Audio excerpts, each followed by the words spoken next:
Friends భోంచేసారా? మా ఇంట్లో తోటకందికాయ గింజల పులుసు రైస్ అండి.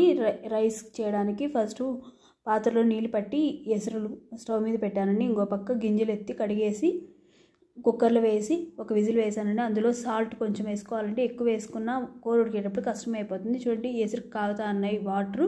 ఇంకో పక్క కుక్కర్లో పప్పులు వేసానండి. తోటకందికాయ గింజలు వేసి సాల్ట్ తగినంత వేసుకోవాలండి.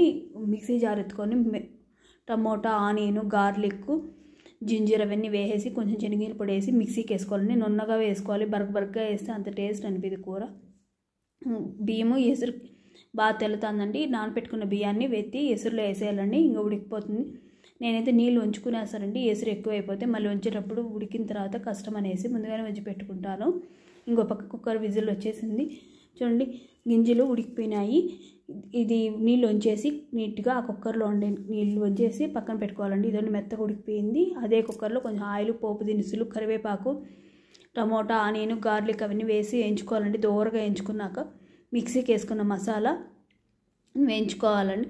ఇదండి రైస్ వంచేసానండి. వంచేసి పక్కన సిమ్లో పెట్టుకున్నాను.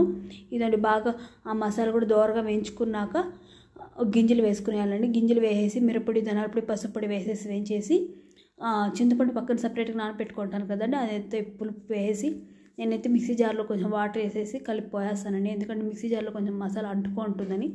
ఇదండి వేడి వేడి కంది గింజల కూర రెడీ. 10 minutes ఉడికిపోతే చాలండి. చాలా టేస్టీగా ఉంటుంది. నేనైతే గార్నిష్ కోసము కొంచెము కరివేపాకు, కొత్తిమీర చల్లానండి. మీరైతే ఏం చేస్తారు? ఇదండి white rice. Please subscribe my channel.